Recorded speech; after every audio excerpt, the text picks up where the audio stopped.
Hey fellow KeyForgers, I'm Carlo from All You Can Board, and today I'm going to be doing a set deep dive and review on Dark Tidings, which is the 5th and newest set from KeyForge. So we're going to be talking about the evil twin decks, the new mechanics that come into this with the tide and how chains kind of come back in. There's also a new house, the Unfathomable, so we're going to talk about that. We're going to do a deep dive on some of the Unfathomable cards I've come across in my playing over the past few weeks, and then we're also going to look at some of the cards from all the other houses, and then I'm going to end by giving you kind of my overall thoughts on the set, how I think it ranks and kind of matches up against the other sets, and how it is just for the game of KeyForge overall. So stick around, we're going to do this all in depth one at a time, starting with evil twin decks. So previously when they, announced this kind of, this is the big kind of, every set kind of has these like chase cards or something that, incentivizes you to go buy more packs thinking you're going to hopefully get these really cool cards or something unique. There's been anomaly cards in previous sets and all kinds of stuff like that. So in here we've got evil twin decks. Previously, I thought these were a lot more rare. I think I bought 3 decks at first with Dark Tidings, didn't get any, and then I bought a couple more recently, and I was lucky enough to get an Evil Twin deck, actually. So basically the idea is that, this is a unique card game. You're supposed to have a unique deck, but every once in a while there's going to be in Dark Tidings these Evil Twin decks where there's basically the same deck list, but some of the cards in there will have an evil twin version, which is basically it'll have a card of the same name and usually some of the same stats or effects, but something will be twisted a little bit. Usually it's like it has some really good thing, but something offsets it, or it's just changing the mechanics a little bit. My evil twin deck that I got only had 5 evil twin cards in it. Some of them we're going to get a look at as I go through the set or the cards for each of the houses a bit later on, so we will look at them. Overall, I've found that from what I've read online, just looking through like the KeyForge subreddit and some of the other community resources out there, and just from the decks that I myself have bought as well as a couple friends of mine, it seems to be kind of somewhere in the 1 in 10, 1 in 20 kind of range maybe. Again, between a friend of mine and myself, we've had the one deck out of maybe 10 or 12 we've opened, and I've seen other people online say they bought a box of 12 and they got 2 or 3 evil twin decks. Some people need to, sometimes open 20, 25 before they get to one, so that's about the range we're looking at. Not quite as rare as I thought. I also thought they were going to be... I thought there was going to be more evil twin cards in them, or that there would be more... I don't want to downplay them too much. I mean, I don't want to say that I was expecting more excitement, but... yeah, for something that sounded so different, like they were kind of not going back on the unique aspect because it is still a unique deck, but an aspect of like almost a matching deck, like a deck's counterpart out there. That was the first time I think we've seen this in the game in terms of the algorithm creating a deck that you're kind of like, you can be looking for something that kind of is the counterpart to your deck. So it's a really cool idea. I think they overall played it fairly safe, but in a way that is still... I'm still really happy to have the deck, and as we'll see later, the Evil Twin cards are very, very cool. So now let's talk about the main new thing in Dark Tidings, and this is the Tide. So every Dark Tidings deck is going to come with one of these cards that has basically a high tide and a low tide half on it. The way this works is, as long as one of the 2 players has a Dark Tidings deck, so we can either both have a Dark Tidings deck, or one player can have one, or one player can be playing from another set. Either way, this tide mechanic will be in play as long as there is one Dark Tidings deck present. And the way it works is, at the start of the game, the tide is neutral, and some of these Dark Tidings cards have abilities that will say, like, raise the tide, or lower the tide, or, if the tide is high, this happens. And the idea is, again, you can play these cards to either raise or lower the tide, but as an alternate option for yourself, and also for your opponent who might not have a Dark Tidings deck, at any point during your turn, you can just raise the tide and gain 3 chains. So for those of you who might not be familiar, chains are basically a handicap that you get that slows you down. At the end of your turn, if you have a chain, you draw 1 less card. So you're basically getting through your deck slower with this tide mechanic. So by bringing this into the game, and I'm going to get a bit more in depth with my thoughts on it at the end when I give my overall thoughts on the set, but it definitely slows down the game. Sort of in the same way that we saw with Worlds Collide, with the Saurians being introduced and a lot of the kind of Exalt mechanics and, trying to figure, warding and all kinds of stuff like that. So with this tide mechanic, there's this aspect of there's this extra element to almost every turn, at least when the Tide cards start coming into play, where you and your opponent have to sometimes think, if you don't have a card in play that can raise the Tide and swing it in your favor, sometimes at the end of your turn, that last decision is, do I want to raise the Tide and gain those 3 chains? And sometimes you don't really know if it's worth it because you can't always parse the information for that decision on the board. If there's no cards on the board that have, the Tide element in play, then you don't know if it makes sense to raise it now because you don't know what your opponent is holding. The other thing that I feel the Tide mechanic does is it feels like it skews a bit more towards the competitive side of the game. So for anyone who's seen, we haven't done a ton of these KeyForge videos on the channel, but I have been doing them recently. And for anyone who's watched, you probably know by now, I play KeyForge more casually than competitively. I haven't really gone to any tournaments. I'm not really looking to compete and try to make the world tour or anything like that. I just like playing with my friends, having a good time with the game. And I found that the Tide, I think, is going to create an even more of an imbalance if you're playing an experienced player against a new player. So you already know in KeyForge that the better you know your deck, the better you know your opponent's deck, the better you know the cards in the set, the better you're going to do. Whether you're going into a sealed deck format or not, if you can spot cards and know kind of how strong they are or what they can do in the deck, it's going to help you out. And so with this Tide mechanic, let's say I'm able to look at my opponent's deck list and I already know just from looking, I recognize that card, okay, they need the Tide to be high from that. I can kind of have an idea going in just from looking at someone's deck list, how important it's going to be for me to keep the Tide in my favor and keep it low for my opponent.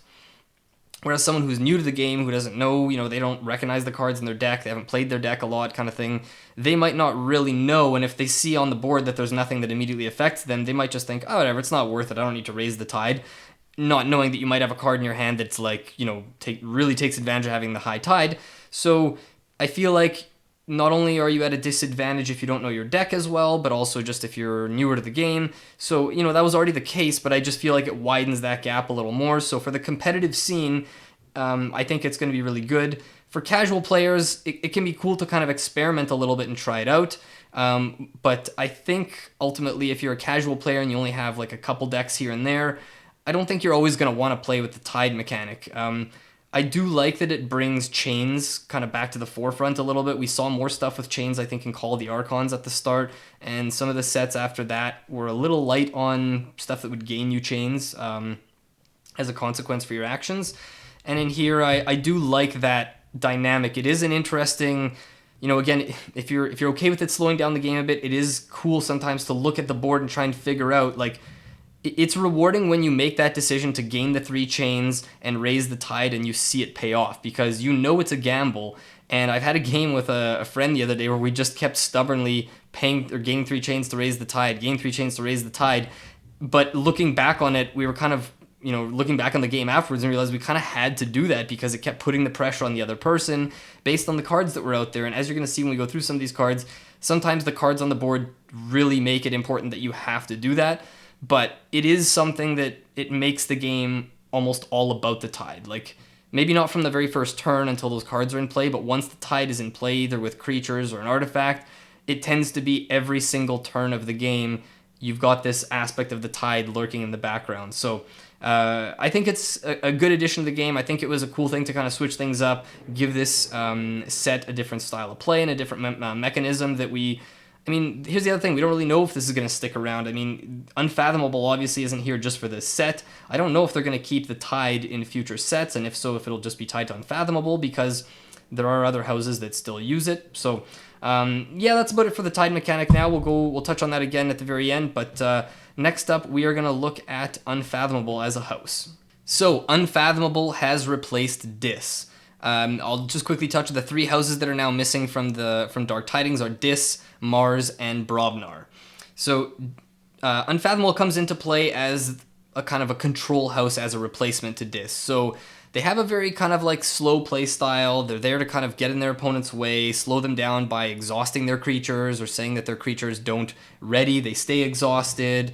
There's all kinds of things where you're returning things to your opponent's hand, making them discard things. There's kind of elements that you see from Dis and Shadows from previous sets. They've got their own, obviously the whole thematic thing is they're these underwater creatures. And again, they bring with them the Tide. They're the ones who use this Tide mechanic the most. So I'm going to go through a bunch of the Unfathomable cards that I've been fortunate enough to see. Again, just because of the pandemic and stuff, I've been limited in who I can play with and how much I can play. So my experience with the set is limited to the cards I've seen myself, as well as played online with a friend of mine. So we're going to go through a bunch of these Unfathomable cards before moving on to looking at cards from the other houses. So first off, and I'm going to focus a lot on the commons here because these are the ones that obviously come up the most often, and these are the ones that are going to kind of dictate a lot of these games and the cards that you're going to see a lot of in this set. But I've snuck a couple rares in here every once in a while and some uncommons that I just think are really, really cool cards as well. So first up, we've got Seabringer Kakoa, 7 power, taunt, and when destroyed, raise the tide. Not much to talk about here, but it's just a big body creature. Again, for a common to have 7 power and taunt and have that ability is really solid, and you're going to see there's a lot of these pesky little creatures, not only in Unfathomable, but in other houses, so having a big body taunt creature next to it can be super useful. We've got Hookmaster, 4 power, 1 armor. Fight if the tide is high, your opponent loses 2. That's a great flavor text, be careful what you fish for.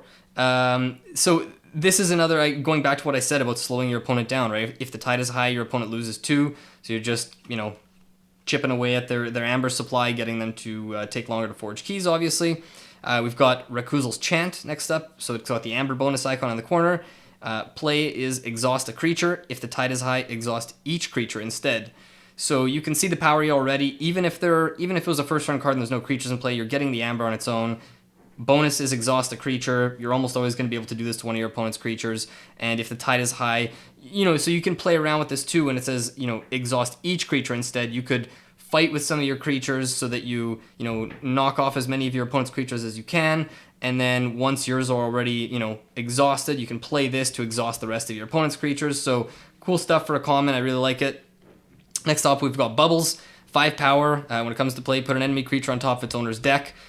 These are obviously just super annoying to play against. I did this to an opponent the other day, and especially when they have those cards that, when they come into play, they have a bad effect. Like, come into play, lose a couple amber, but then they have a really good destroy effect. Like, there's that Troubadour for Dis or whatever. But, again, Bubbles is just another thing slowing down, right? A creature back on your, enemy's or opponent's deck that they have to then take another turn to get out. They might not even have picked that same house, so really slowing down their deck. Next up, we've got Brain Drain, which is an awesome common. I love it. This feels like I don't even understand why it needs the bonus amber icon. It's already so good, but you get bonus amber, and when you play it, look at your opponent's hand, choose a card from it, and put it on top of their deck. Amazing. Any card that lets you look at your opponent's hand, even if you don't do anything with any of the cards after, just looking at your opponent's hand is an amazing effect, and when you also get to do something like this and put a card on top of their deck, even better. Again, we're talking about the fact that you might be gaining chains along the way to raise the tide. So, your opponent might already have a 5-card hand. Then you might be doing something like this, putting another card on top of their deck. So people might be starting their turn with 3-4 cards in their hand based on stuff like Brain Drain. I mean, I guess Bubbles might be giving them an extra card, but... next up, we've got Storm Surge, which is a great action card in the new set. Your opponent cannot ready cards during the ready card step of their next turn. So this is what I mentioned. You're going to see more of these as we go along, more of these cards that exhaust your opponent's cards. So this is just awesome, awesome, awesome. Frigorific Rod. This is a staple artifact you're going to see. It's probably the most common artifact in the set, for Unfathomable at least. It's got the bonus amber, and the action is exhaust a creature or artifact. The or artifact part is awesome because you can even use that, like if someone's got, Gormavam out there that can destroy an artifact, or they've got something like Lash of Broken Dreams that can stop you from being able to forge next turn. You can, take Unfathomable to exhaust that to counteract whatever they're going to do on their next turn. It also helps for just exhausting a really powerful creature. So great card, great card. Next up is Omnipus. This is I would say this is one of the chase cards that people were talking about. I was lucky enough to get this, and it did come actually in my Evil Twin deck. So Omnipus is a rare, 8 power, cannot fight. When it comes to play, you discard the top 8 cards of your deck, play each Tentaclid from your discard pile one at a time, and the Reap effect is gain 1 amber for each friendly Tentaclid. So my deck, I don't know if they always come with this number of them, but my deck came with 5 of these Tentaclids, which are just a 3 power, skirmish, and taunt, and it cannot reap. So if you can get this Omnipus early, and with this type of deck, if you have an Omnipus and you don't draw it in the starting hand, I mean, it depends on the deck. I don't want to say you always want a mulligan, and I'm going to do a when to mulligan video at some point in the future, but if you don't have Omnipus in your starting hand and you mulligan and get it, imagine the potential of playing this, and maybe even if you just get one or two of these Tentaclids out, that you can put them right next to the Omnipus. Now it has Taunt on it, and then suddenly next, if you can even get one turn out of that Reap effect, and you've got this 8-power creature, just thematically, it's really cool. It's a really fun thing to play around because you're kind of always watching for it in your deck because so many of the cards come into play with it. And there's just a bit of, again, thinking to do with when are you going to play this, when are you going to have, when do you think out of those top 8 cards you're going to actually have some Tentaclids in there based on what you've already gone through in your deck. Very cool. Really like this card. Next up, we've got Kaup. You might have seen me speak about this one in our Getting into KeyForge in 2021 video we did a little while ago. This might be my favorite, or one of my favorite, at least, Unfathomable cards so far. It's an uncommon. It's a creature with 2 power only, but an amazing ability, which is your opponent cannot play more than 1 card of each type each turn. So this reminds me kind of those disc cards like Restoring Guntus and Control the Weak, where you're basically locking down your opponent and limiting what they can do on their next turn. Again, and because you can get this next to things like Seabringer Kakoa, which has Taunt, or if you are lucky enough to get it in a deck with your Tentaclid, other creatures with Taunt, even from other houses, you can protect this thing, and it really, sometimes once you get this out, your opponent is just stuck for the next few turns, only being able to play 1 or 2 cards. Such a powerful card. Really cool. Yeah, and you know what? Okay, now we're into one of my Evil Twin cards, which is Evil Twin Kaup, which I didn't think it could get any better than Kaup, and at first I wasn't sure what to think of this. Because so it's 7 power. It has a negative effect, which is you cannot play more than 1 card of each type each turn. So it's kind of the opposite. Instead of limiting your opponent, it limits you. But obviously it has something good to offset that, which is not only the 7 power, but a Fight/Reap ability, which is discard any number of cards from your hand, and for each card discarded this way, deal 2 damage, to an enemy creature. So this can be really strong. Once you have it on the board, it might limit you because, again, you're limited in what cards you can play. But it kind of creates this dynamic where you can Reap with Kaup or Fight, and you can discard certain cards. Like, let's say you're holding 4 creatures, and you know that because of this Evil Twin Kaup, you can only play 1 creature per turn. You can use this Reap ability, and let's say discard 3 of those 4, so that you're ridding yourself of some of the creatures in your hand, and then do a bunch of damage with it, board wipe a bunch of your enemy's stuff, and then maybe next turn you have a bigger variety of cards in your hand. So it has crazy potential, but I like that these Evil Twin cards often have like a downside or a drawback to them like this. I've had games where I've put this into play and then it's kind of tough, or I then want to just fight with it so it gets off the board because it's limiting me in playing cards too much.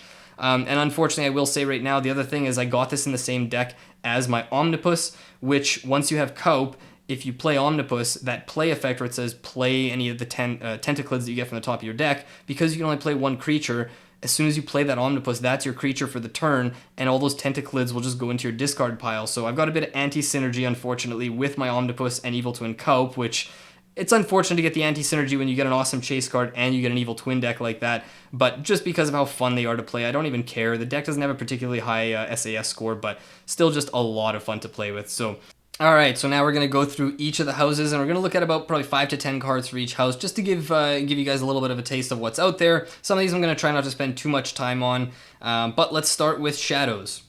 So there's this common Walk the Plank. It's an action. If your opponent has no amber, deal 4 damage to a creature, otherwise steal 1. Pretty solid. We obviously know that stealing is a very common mechanic in Shadows, and this is just a way that if you're not going to steal, you can maybe deal some damage to a creature, so not much else to say there. Jackie Tar, I really like this one, and it involves the Tide mechanic, which is cool. So 2 power, elusive, that right there is already, and it's an elf and a thief, so it's very, very Shadows, the low power elusive creature. And the Reap ability is deal 1 damage to a creature. If the Tide is high, deal 6 damage to a creature instead. So this is one of those ones that puts the pressure on your opponent to feel like they have to have the Tide in their favor. I mean, especially, I was playing against a friend who had a Saurian deck, and having this card out was just amazing because, how many of those big Saurian creatures, have 5, 6 power, and as soon as I would raise the Tide, I was just either picking them off or, leaving them at 1 or 2 health, and so my opponent was just, forced to feel like he had to always keep the Tide low, for me, or just get rid of Jackie Tar. This is a common, so you're going to see a lot of this, a very pesky creature, and one that I think fits in really well for the house, and just very well in the set in general, for kind of adding that kind of high priority to raising the Tide and having it in your favor. Next up, we've got Francis the Economist. 3 power skirmish, and the fight ability is each player gains 1. So the first time I saw this, I just thought, cool enough, I guess. Like 3 power skirmish is good, each player gains 1, whatever. But then I realized a lot of these cards, the one thing that sometimes stops you with Shadows is when you want to steal Amber and someone either just forged a key and they're at 0, or, it's early in the game and they don't have anything to steal yet. So getting your Francis Economist to fight and gain, you're gaining 1, you're gaining 1, or then your opponent gains 1, and then if you have a card that steals 1, you're going to get it right back. So it's just a good way to kind of set up for that. And also, even if you're not going to steal it, you're just putting more pressure on your opponent by getting by getting closer to forging a key. So Cement Shoes, it's an action, gain an Amber just for playing the bonus, and then the ability is deal 2 damage to a creature. If this damage destroys that creature, raise the tide. So just another interesting thing to kind of work around here. It's, just trying to give you guys some glimpses to it, like how the other houses cards play into the tide. Monty Bank, this is an uncommon. I really like this card. It doesn't have anything to do with the tide, but I think it's really cool. 1 power only, and it doesn't have elusive, so it's a lot easier to get rid of. When it comes to play, you may exalt Monty Bank up to 2 times, and the action is steal 1 Amber for each Amber on Monty Bank. So there's a bit of a risk reward. You're trying to assess, okay, what are the odds that I'm actually going to be able to use that action on a future turn to steal these? Because if you come in, if you play this card, you exalt twice and those sit there, and then on, you can't use that action the same turn. So then your opponent goes, and if they just kill Monty Bank, they just gain that 2 Amber. But if you can get away with that Amber for even 1 turn and then steal 2 on your next turn, that's a 4 Amber swing. If you can do that, imagine doing it twice. Even if you just exalt once and then this stays out, it's something that your opponent has to maybe waste a card or waste an enemy. Instead of reaping with someone, they might have to fight just to get rid of Monty Bank. So it kind of sticks with that theme of having those pesky little creatures that you just need to get rid of when you're playing against Shadows. Next up, we're going to look at a really cool artifact. This is a rare, Archon's Revenge. It is a ship, and the action is exhaust up to 2 friendly Shadows creatures, and for each creature exhausted this way, steal 1. It can be really, really powerful. At first, I kind of, I underestimated this a little bit until I actually played with it, and even the first time I played with it, I wasn't able to keep, often when I went Shadows, those creatures had already been eliminated off the board, or let's say I had Jackie Tar and I wanted to use the Reap ability to do that 6 damage with the tide being high, so you can't always use this, but at the end of the game, it's like when you have your second key especially, and you're just putting pressure on your opponent to every turn, and especially if it's a tight game, sometimes the correct move in KeyForge is, you're kind of behind in terms of board presence, but you just need to make that final push to like put yourself, you and your opponent each have 2 Amber, 2 keys forged, and you have 4 or 5 Amber each, and you're just trying to put them in check to force their hand on their turn. And then sometimes they do something to stop you from forging, and then they put you back in check. And now you think, well, I could get back over 6 to forge, but I can't stop them, and you have to make that choice between slowing your opponent down. And this Archon's Revenge really comes into play in those late game duels where it's just a really tight finish, because you can just take your turn, exhaust 2 creatures, and just steal 2. And if that's enough to, deny your opponent from forging and then putting them back in check, then the next turn they go, it comes back to you. You can just do the same thing again next turn if they don't get rid of your Shadows creatures. So very cool card. Very happy to see it in the set. And we've only got 2 left here, and we're going to do with Sea Urchin, and then we're going to look at the Evil Twin version. So the regular Sea Urchin is just a 1 power creature that has poison, and it has a play effect of capture 1. If the tide is high, steal 1 instead. Sea Urchin, the Evil Twin version of Sea Urchin, has the same power, does not have poison, but the playability instead is capture 2, and if the tide is high, steal 2 instead. So they've just increased the capabilities, like they basically powered up the play ability, but there's no poison on it. So and the artwork's even very different on them. They're very cool. Again, going back to the Evil Twin thing we talked about before, it's subtle enough that it's not gonna make someone feel like if they're playing against an Evil Twin deck that the Evil Twin deck's like a lot better necessarily, or you're not gonna but it still adds enough unique flavor and enough sort of that uniqueness to the game that kind of makes KeyForge what it is, right? Even just having this card is cool, just to have a different form of a Sea Urchin to be able to play. That's it for Shadows. We're going to move on to Saurian. So Saurian, first off, Ostracize. It's an action. Play is lose 1. If you do, purge a creature. So not a whole lot to cover here, but I don't think Saurian normally has a whole lot of ways of purging creatures, and it's purge a creature. It's not enemy creature or your own. So even if you have, let's say, a certain creature that in your deck that has like an anti-synergy that doesn't work with something, or you want to start purging creatures of a certain house to thin out that house that you don't draw it as much, you can do it on your own cards as well. So it's cool to have this option for Saurian because they didn't really have a lot of this from what I remember. Next, we've got Medicus Lacus. 5 power, while the tide is high, you may spend Amber on friendly creatures as if it were in your pool.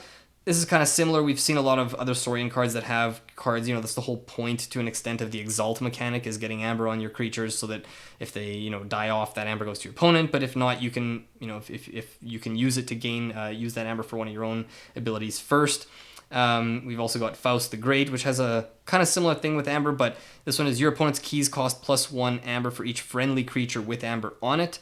And when you play it, you may exalt a friendly creature. So again, more of that risk reward that we're used to seeing with Saurian. Love the artwork on this Faust the Great, by the way. And I could be wrong, but this one might have even been in a previous set. Don't quote me on that. Decadence, which is an action. I really like this one too. These choose one are kind of coming into play a little more. So the choose one is exalt ready and use a friendly creature, or move 1 Amber from a creature to another creature. So it just gives you some flexibility. Nice to see, especially because the card doesn't gain you any Amber just for playing it. This is a really cool comment I like. Crushing Charge. Destroy each creature with power 4 or lower and gain a chain. I'm not sure how much Saurian really needed a board wipe like this, and especially because this one specifically seems to avoid hitting most, if not all, their creatures. I can't think of... I can't think of any Saurian creatures off the top of my head that have less than 4 power, but, you gain a chain from it, but imagine playing against, Shadows, or, that have those low-power pesky creatures. Even Star Alliance has a lot of them that are below this power. Even Untamed has some, so this is one of those ones that, sometimes it might do nothing. You might just discard it, or just destroy one creature with it and gain the chain, but other times you might, wipe an entire board, so it's always good to have commons that have that situational aspect of sometimes they're going to be amazing, other times not. Next up, we've got Reach Advantage. Gains you an Amber just for playing it, and the play effect is, if the tide is high, a friendly creature captures 3, otherwise raise the tide. You're going to see a lot more of these too in the set that say, do this if the tide is high, and if it isn't, then just raise the tide instead. So it's good to see. Here's one of the few we've seen so far for Saurian where the tide effect is coming into play. And then I've got a couple of rares I want to talk about for Saurian. I believe one of these might have been in a previous set, but I could be wrong. The first one here is Tertiate, which is an action, gains you the Amber bonus just for playing it. Destroy 1/3 of all enemy creatures and 1/3 of all friendly creatures, rounding up each time. It's just something about the artwork, the theme of it, and everything. It's not, again, it's one of those, it's not always going to be amazing, or it's not always going to be bad, but I really like these situational cards that make you kind of think differently and pick when's the right time to use them, and that just give you decisions that you don't always see in KeyForge, so I really like that. And the next one I'm going to go over here is Endless Numeri. Another action, also gets an Amber for playing it, and this one is take control of an enemy creature with Amber on it. While under your control, it belongs to House Saurian. I've played with this deck a couple times, and I have not had a chance to make this work yet. I either took advantage of the enemy creature and then it died off beforehand, or I played the card and my opponent didn't have any creatures in play. So still hoping to try this one out, but a very, very cool card. There isn't a whole lot of possession type stuff in this game. I know Mars had some of it I think it was in Age of Ascension. I can't remember who else. I think there was another house that had a possession, take control of an opponent. Oh, there was it Harlan Mindlock, I think, for Logos. There's probably a couple others there that I'm forgetting, but so that's it for Saurian. I like a lot of the cards that they've added in because, again, they're giving them some of that tide mechanic to play with, but giving them some more flavor. It's not as many of the kind of, big power, similar effect creatures. I think they've given them the house a little more variety, and I think they're also a little less powerful and less dominant than they were in Worlds Collide, so I like that. Next, we're going to talk about Sanctum, which...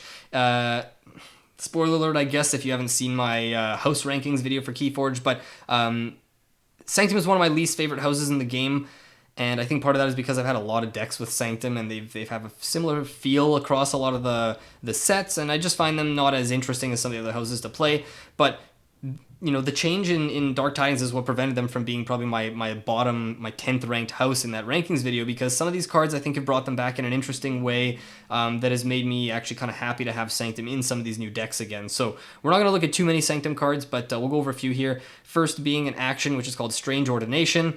This is basically Virtuous Works Light. If you remember Virtuous Works from Call of the Archons, super straightforward. The card doesn't have an ability. It's just an action that gains you 3 amber. So Strange Ordination gains you 3 amber as well, but it says play only if the tide is high. So keep in mind, even if you don't have tide cards, you can just gain the 3 chains to raise the tide and then play this. So I think it was wise to bring back another easy way for Sanctum to gain amber, because they are a fairly slow house, and especially with how slow Unfathomable are, and you have Shadows in this set as well, and Saurian can make for some slow games. I'm glad that they didn't keep Sanctum just being and not to say that they didn't have other amber gain cards in the past. They did have like Cleansing Wave and Free Markets and all these, but I'm glad that they've kind of kept that aspect of you've got these quick little boosts that you can get with gaining amber as Sanctum. Next, we'll look at a common called Martial Ewer. It's a creature you're going to see a lot of, 4 power, 2 armor, and play/fight, raise the tide. So this is just going to be one of those ones that's there mostly to power your other tide cards, right? I mean, having the 2 armor makes it so that you can use that fight ability and probably raise the tide a few times, especially if you pick smart targets and you're attacking elusive creatures and things that don't have a lot of power. So really, really good card, and I think it's good that it doesn't just... It's not one of those kind of just self-explanatory Sanctum cards. You put it into play and it just kind of does its own thing and works for itself. Like this one, I like that the commons in this set for Sanctum are making you... There's a bit more timing and figuring out when's the best time to use this in the best situation to use it, or rather than just like, hey, I played this and it automatically does a good thing for me. I know that kind of goes against what I just mentioned about Strange Ordination away, because it's just gain 3 amber, but you still do have to figure out how and when you want to get the tide raised before you do it. Hammergram, pretty straightforward, just an action card, deal 3 damage to a creature and stun it. Nice to have some more stun cards in there. Grand Melee, I like a lot, actually. This is an action card, it's a common again, and destroy each creature that does not share a house with at least one of its neighbors. This is one of those ones, though, that... And especially because it's a common, this is a card that you're almost going to want to know. You're going to remember when you're playing, like when you have this on your deck list or you're playing against someone and you see it on their deck list, you almost have to play the rest of the game keeping that in mind. Like, because again, destroy each creature that does not share a house with at least one of its neighbors. So you want to be keeping creatures next to each other that share houses. That's not always going to be possible. Things are going to happen. You're going to sometimes kill off a creature as high priority because you just need that thing off the board, and then suddenly you didn't take into account that you have a Grand Melee next turn that's going to mess with that, or your opponent's playing it against you. So it's a card that makes both players kind of play their whole decks differently, and because it's a common, you're going to see a lot of it. So expect to see a lot of Grand Melee when you're playing Dark Tidings, and expect it to be a source of not only your frustration, but hopefully for your sake, a source of your opponent's frustration as well. And then I got a couple artifacts I want to talk about here for Sanctum. The first being Red Hand Registry, which is an uncommon. Gains you the amber just for playing it. It's a law, which I'm always a fan of those thematically, like Proclamation 346E is one of my favorite law artifacts from a prior set. And this one is, after amber is stolen from you, your opponent skips the Forge a Key step during their next turn. So this is obviously, I wouldn't say targeted directly against Shadows, but obviously Shadows is the house that steals from you the most. So yeah, I'm feeling already a sense, like some of the other cards we looked at here, even that we're targeting low power creatures, it feels like each of the houses has these things that are maybe not specifically targeting Shadows, but are, familiar enough ways you're going to see that counteract some of the power that Shadows can have. The last one we're looking at for Sanctum is called Dry the River. Love this card. Okay, so it's just an ongoing power. Each creature gains while the tide is low, this creature cannot reap.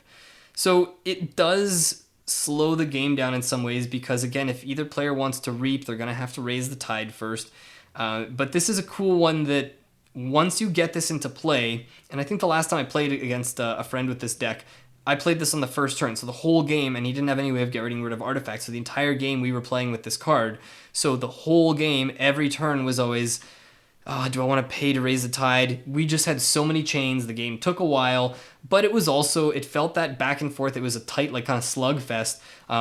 So again, a lot of these cards with the tide, they are going to slow it down. They can make for some interesting matchups, but it's just, sometimes it might slow it down more than you'd like. But I just thought, even thematically, like the artwork, I just love this card. That's it for Sanctum. We're going to go right into Untamed. First off, looking at a creature, Witch of the Dawn. If you remember Witch of the Eye from Call of the Archons, which was a 3-power creature that allowed you to reap and I think it was take any card back from your discard pile, or was it an action card? I can't remember now. Now you've got Witch of the Dawn, which is play instead of reap, return a creature from your discard pile to your hand. So Witch of the Eye sometimes wouldn't trigger because it was a reap effect, so you could put her into play, and then by the next turn she might be gone. Whereas this one, you know you're going to play it, but you can only return a creature to your hand instead of just a card. Yeah, I think Witch of the Eye was any card, and that explains why this one is a play effect instead. Next up, we've got a KeyFrog, which is a 2-power creature. And this is not that big of a surprise seeing this in Untamed. The destroyed effect is forge a key at current cost. So Untamed is used to having these key cheat cards, and they're not always things just like Key Charge or Chota Hazard where you play them on your turn and it's like an easy, hey, as long as you have the Amber, you just forge the key right away. So this is cool because it's a timing thing. It forces your opponent to not want to destroy the KeyFrog on their turn necessarily because it might forge you a key. But at the same time, you can do some cool stuff where you can go above the required Amber and then use, KeyFrog to fight someone or just use a card to destroy it to get that KeyForge. So a little bit of trickery there, which I like to see. Next up, we've got Chelonia, which is a 2-power creature, elusive. After you play another creature, if the tide is high, gain 1. So I'm drawing a blank now on the previous Untamed card from another set that had this sort of thing where you play a card and then that creature's like when you play other ones. Was it Hunting Witch, I think? And this one, the tide has to be high, but Chelonia's got elusive to balance that out. So very cool. I like this edition of the game for Untamed. Next up, we've got Kangafant. This is an uncommon creature, 5 power. Each creature gains Reap. Destroy this creature. This one is interesting. It's another one of those ones that can slow the game down a lot because once this comes into play, your opponent is, if I play this, my opponent immediately feels like that's the high priority thing they have to do is kill off this Kangafant before they can do anything else. If it's your own turn, you can play a bunch of, reap with all your untamed creatures and then put this in play, but then even that you have to deal with this later. You can, if you're the one with the Kangafant, you can fight and potentially, get them off the board so then you can reap or whatnot. But it's just something that causes both players to play differently again, kind of like the Tide. I have a deck with 2 of these. That was kind of a little annoying, but I don't know. Maybe not my favorite card, but it can make for some interesting games. Persistence Hunting is next. It's a common action, gets you the Amber bonus, and play as choose a house, exhaust each enemy creature of the chosen house. Very cool. Especially because we've seen some of that exhausting stuff. I know we were talking about earlier how Unfathomable are kind of the specialists of that, but there was also, cooperative hunting from the original set, so this is persistent hunting, which just is a bit of a different target here. Deepwater Gruin, we had Fuzzy Gruin in a previous set, so now we've got Deepwater Gruin, bonus just gains you 2 Amber, 5 power, and it's got a play/reap. If the tide is low, your opponent gains 1. Alright, so now we're looking at Star Alliance, starting with Rocketeer Triska. This is a common creature with 4 power. While the tide is high, Rocketeer Triska's neighbors enter play ready. So just again, we're talking about the tide being high. This is just another thing that makes you consider that. And obviously Star Alliance is kind of known for having that re-readying creatures that have already been used kind of thing, or being able to use creatures the turn they come into play. So very cool card. I think it's a great addition to Star Alliance for this set. Next up, we've got an action card that I really like, Grand Alliance Council. So it's a common, and the play effect is just choose a creature of each house, destroy each creature not chosen. First off, just look at the artwork. You can see kind of you've got a dinosaur, you've got the Logos guy. I can't remember what his name is now. Whatever that robot was. Can't remember now. It doesn't matter. It's kind of one person from every house. You've got the flavor text. We'll form a committee to handle this. And it just makes you, again, this is another card that just makes you think in a way that no other card really does. Like picking out which creature from each house you want to keep. They form sort of a council thematically, and you just wipe the board from everything else. So I always like these kind of situational, tricky board wipes where you have to kind of figure out how to use them best. Love it. Next up is Together. This is a uncommon action, and the effect is play. You may play a non-Star Alliance card. If the tide is high, you may play another non-Star Alliance card. Again, love the artwork on this one too. Flavor text too. What do you mean you're not water resistant?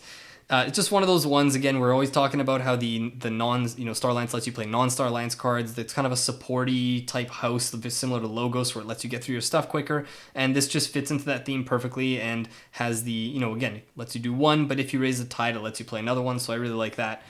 Next up, we've got an artifact static collection array. Gives you an amber bonus just for playing it. Your keys cost -1 amber or 1 less amber while the tide is high, and +1 amber while the tide is low. So again, something that is just forcing you to constantly be aware of the tide. It says specifically your keys. This does not affect your opponent in any way, so it's not something that your opponent has to sit there watching your artifact playing off of it. This is just for you. Next, we've got Lieutenant Valmart. This seems like a very powerful common. 3 power, but it's got a play/fight/reap ability, which is if the tide is high, keys cost +3 amber during your opponent's turn.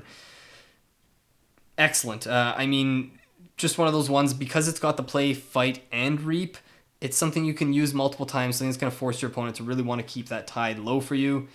Next up, we've got Biome Discovery. Amber bonus, play. If the tide is high, you may look at the top 2 cards of your deck and discard one of them. Otherwise, raise the tide. So another one of these, do this really good thing. If the tide is high, otherwise, just raise the tide. So a lot of these are just like worst case scenario, you're going to raise the tide, which usually works in your favor. If nothing else, even if you don't have the cards that are going to, do something with the high tide, you're putting the pressure on your opponent. Ambervac, very cool upgrade added into the set that just makes this whole tide mechanic come through even more. Play, raise the tide, so that's when it comes to playing, you attach to someone, and then the creature gains the ability at the start of your turn, if the tide is high, capture 2. Just a constant thing. Again, love the artwork too, but it's just a constant ability that your opponent has to watch for that's, again, putting that pressure to keep the tide low for you. And we'll go right to this rare that I like, which is Commander Dirksgar. 4 power creature. If an upgrade is attached to Commander Dirksgar or one of its neighbors, gain an amber. So because this is, in flavor text, it's Dirksgar, it rhymes with Rumkurkurks, which doesn't rhyme. And the artwork's amazing too. But this is another one where it's just causing, like with all the upgrades in the set, this just feels like one of those high potential cards. It's not always going to be good. You might put it out there, nothing might happen. It might just be a 4 power creature that gets killed off, and yet you have the potential to gain so much amber from this. Love it. Very cool card. Now we're going to move on to finally Logos. So first off, we'll talk about Submersive Principle, which is a common action. Play, each player loses 1 amber. If the tide is high, each player loses half their amber instead, rounding down the loss. This kind of reminds me of, I'm going to blank on it now, the card that, I'm not going to remember it now. It's from Call the Archons, the one that makes players both lose half their amber and you lose a chain rounded down. And then you lose a chain. I can't remember. Anyways, it's a great card. This is kind of their version of it in here with a bit more of that situational thing playing around the tide. Then we've got Bilge Warden, a common creature with 2 power, play/reap. If the tide is high, your opponent raises the tide.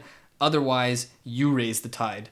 So this is one where this is a timing issue and can actually, be negative for you because it's something that's going to stay in play and you can just reap to raise the tide. But again, when you play it or reap with it, if it's already high, the tide's already high in your favor, you're gonna swing it, and it's gonna be low for you and high for your opponent. So Bilge Warden's cool. It's one of those situational ones again that you have to play around the timing. But if it can stay on the board, it can be really powerful for you. Next up, we've got Armadrone, which I really like. 1 power, 3 armor, and a fight ability, steal 1. I love this because, first off, not many houses in the game even have creatures that have armor, and you don't see a lot of it. I mean, the only one that comes to mind for Logos now is that Groupthink tank that has, I think, 3 or 4 armor. There's some along the way that sometimes have like 1 here and there, but 3 armor is huge, and the fact that you can just keep using this Armadrone to steal is just really cool. And the artwork is just kind of flying in through the open window. Just gotta love that. Next up, we've got Think Twice. It's a uncommon action for Logos, and the play effect is play an action card from your discard pile, then purge it. Very cool. This is going to be one of those ones that is going to depend on the deck that you have and what other action cards are in there. But this is one of those really thinky cards that is going to make you, again, it opens up a whole world of possibilities, and this is one of the things I love about Logos and what they do with this kind of stuff, whether it's archiving, playing cards off the top of your deck.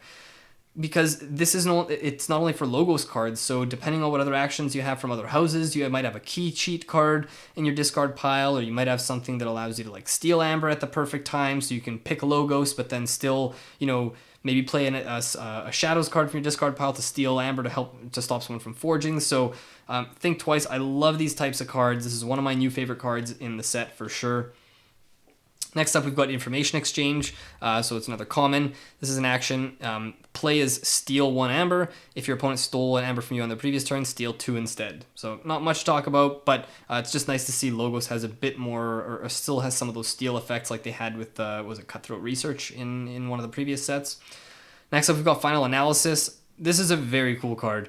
So it's a common action, and it's destroy each creature. Each player draws a card for each creature they control that was destroyed this way. So we don't see a lot of these cards in the game where you can draw a whole bunch of cards. There was that Martian Generosity for Mars in Age of Ascension. We see, I'm drawing blanks on some of the other ones right now, but I really like these cards that have this effect of like, there's a drawback, you lose something, but as a result you draw a whole bunch of cards, because drawing a bunch of cards, you never know if it's going to be an immediately good or bad thing. It depends how many cards you're going to draw. You know, what if you had already played a bunch of cards and you were down to 1, and then you drew a bunch of cards and they were for the house that you weren't going to play, that you didn't pick that turn, then you would have drawn those cards at the end of your turn anyways. So sometimes the drawing a card effect literally does nothing for you. But you could also play this at the start of your turn, wipe the board, you know, you might draw 5, 6, 7 cards or whatever, maybe even more, 12 cards, and suddenly you've got a handful of cards to do stuff with. So I really like this, and the fact that it applies to both players is just another one of those kind of thinky aspects that I really like about KeyForge. It also feeds into this next card, and I was lucky enough to have these in the same deck. The next one here is Data Forge. This is a key cheat for Logos. It's an uncommon. It's an action. You gain an amber just for playing it, and the effect is you may forge a key at plus 10 amber, the current cost, reduced by 1 amber for each card in your hand. So the ideal thing would be have a big board of creatures, you play your Final Analysis, draw a huge hand of cards, play your Data Forge to forge your key, and then lay out your big hand of Logos cards all in the same turn. If you can do that, I think that's going to be super powerful. And just, yeah, I'm just loving, again, well, whatever. Spoiler alert, Logos was my #1 rated house in our KeyForge video, and I'm sure you can see why. These cards are just amazing. I haven't even gone through all of them yet, and there's tons of them that I haven't seen, but I just love the playstyle and love what they've brought to Logos in this set. You know, after a while you would have thought, oh, maybe they're running out of ideas with Logos, maybe the house is getting stale, but that couldn't be further from the truth. Just very happy to see my favorite probably house still being preserved and you know, continued in a really interesting way. So 2 cards left here I'm going to go through for Logos. First being P.I. Sweven. It's a creature with 2 power, and it has a reap effect, which is if the tide is high, draw 3 cards. Again, I just mentioned drawing cards isn't always going to be good necessarily, but especially because you play 1 turn. If you actually get to use this effect, you can use it at the start of one of your next turns. When you start with your full hand of cards, you can start right away by drawing those 3 cards just to give you more options and more information to kind of plan your turn out. So awesome. Love to see that this is a common as well. And the final one I'm going to go over here is a rare. It is an artifact, SLRS Australis. Amber bonus just for playing it. And the action is exhaust up to 3 friendly Logos creatures. For each creature exhausted this way, play the top card of your deck 1 at a time. So this is basically Wild Wormhole in artifact form. Absolutely love this. And there's a bit of, again, that thinky aspect of a lot of Logos creatures that stay in play, you'll know have good effects. Like we just went through, even, you know, P.I. Sweven has this reap effect. I can't remember if I had any. Yeah, Armadrone has the fight effect, right? You've got these creatures that you can use for other things, but you can also take this risk of exhausting creatures to play the top card of your deck. But again, part of this is, depending on the deck you have this in, you might have cards that, you know, are just like a board wipe, like destroy all creatures or destroy creatures of this power, or, you know, do this. And sometimes you might not want that card off the top of your deck effect, but it gives you that kind of second guessing yourself. I've always loved Wild Wormhole as a card, and the fact that Logos has that, and I love the fact that you can do this and even get up to 3 cards. Sometimes you just play this and you might get 2 or 3 creatures from other houses played out for free, and then next turn you don't go Logos, you go that other house, and you had those 2 creatures that are already in play now. So lots of cool stuff. Absolutely love it. Yeah, so that's it for Logos, and that's it for basically all of the houses that we've previewed here. All right, so now time to talk about my final thoughts of Dark Tidings as a set. So first off, we're just gonna say where would I rank this among the other sets? Overall, out of the 5 sets so far, it's definitely not my favorite, but it's also, I wouldn't say it's my least favorite either. It's probably 4th. I would probably have it just above Age of Ascension.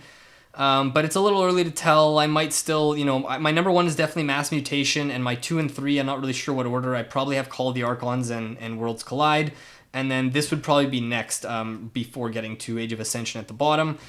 But And I think part of the reason why it's not higher is, well, there's a few things. The main thing I would say is that the tide mechanic, while it's something that I like being able to try it out. I like, playing around that tide mechanic. But the fact is that, pretty much every game that you're playing with a Dark Tidings deck, even if you're playing against a non-Dark Tidings deck, suddenly the tide is in play. And it's not something that I think, if KeyForge, let's say when the game first came out, just had the tide mechanic and this was part of the game all the time, that's not something I would want in the game.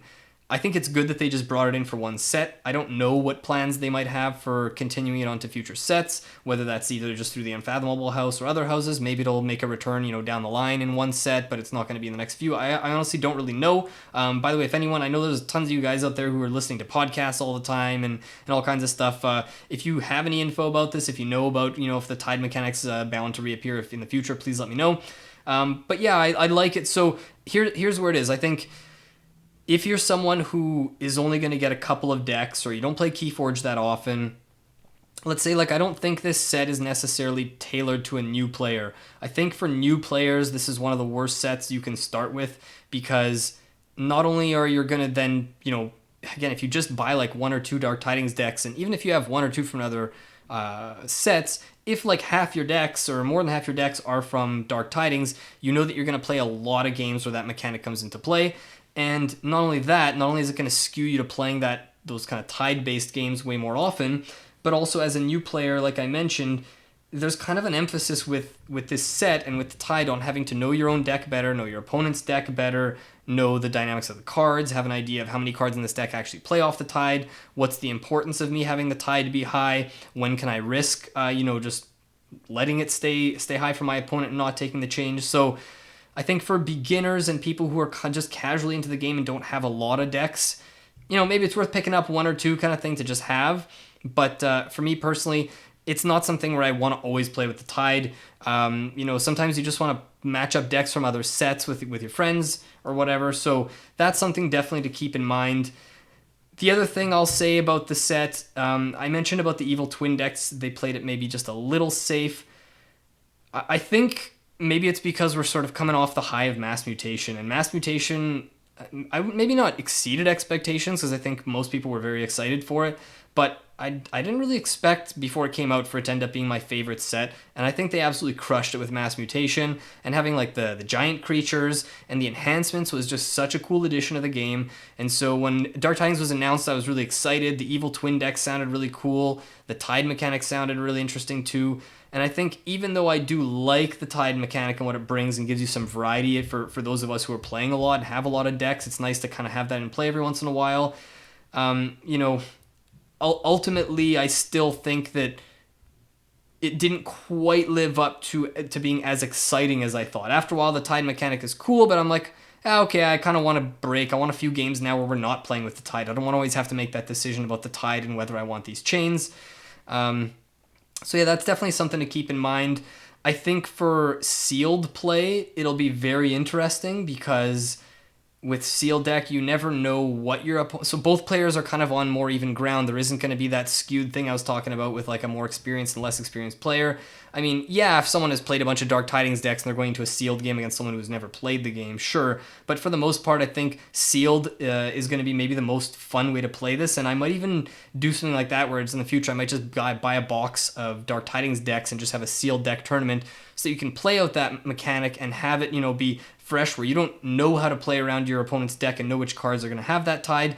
But yeah, I think sealed will be a great format for it. Overall, I would say it is a really good set. I think it was a good one also to have during the pandemic. Potentially brought new players in who are interested in this mechanic and the Evil Twin decks and stuff. The other thing I want to mention, actually, that I didn't really touch on is just what it does for the different houses in the game, even aside from Unfathomable. Because there have been issues. We've talked about how, Worlds Collide, for example, Brobnar felt so weak. Almost all the decks with Brobnar, people don't like playing them. They've got low SAS scores. They just feel really tough to win with. They're kind of unsatisfying. Age of Ascension had some issues definitely with Mars, even though I absolutely love Mars. But I have to admit there were just too many cards in there that didn't work, or anti-synergies, and just overall. Mass Mutation, I think, did a really good job. There weren't any houses that felt either way too strong or way too weak. And so far in Dark Tidings, I think they've done a really good job too. There isn't any one house that stands out as being too strong or too weak. It feels like they've kind of kept, I mentioned in my house rankings video recently that I was hoping for some, more interesting stuff with shadows, and I think they kind of, they have shadows in a pretty good spot here. I think they're still maybe due to cycle out in one of the next sets, but I really like what they did with them. As I mentioned, they've made Sanctum more interesting to me again. Really like the way they've kind of kept things going with Logos, Star Alliance. I mentioned that I really like what they've done with Saurian as well in terms of kind of preserving that identity of the big body creatures, but giving them some other things to play around, whether it's purging creatures or some really interesting artifacts to play with. Untamed is the one that I would be slightly skeptical of. They have brought back some really interesting cards. There's that key frog that allows you to, for key cheat when it's destroyed. You've got stuff like Witch of the Dawn. I went over some of those other cards, but I don't know if it's either going to be potentially weak, or if not weak, it might just be potentially maybe not as interesting, or there might not be as much variety in Untamed as some of the other houses, or also even just comparing to Untamed in previous sets. So overall, I would say they've done a great job with all the cards in the set, and I like that. And so, yeah, that's pretty much all I've got for Dark Tidings. As I said, that'd probably be number 4 on my set rankings. It is still fairly new. There's still, tons of cards I haven't seen or played with or against. So my thoughts over time might change, but that's pretty much all I've got. I'm curious to hear from you guys. What do you think? Where does Dark Tidings rank for you? What do you like or dislike about the set? Do you like playing Dark Tidings against Dark Tidings decks, or Dark Tidings against non-Dark Tidings decks? And what are you hoping to see in the next set? Yeah, please, if you like these videos, please consider, subscribing to the channel if you haven't yet. Stick around, leave some comments, let me know what you think. And if you have any requests for future videos, let me know as well. Otherwise, thank you all so much for watching, and I'll see you next time.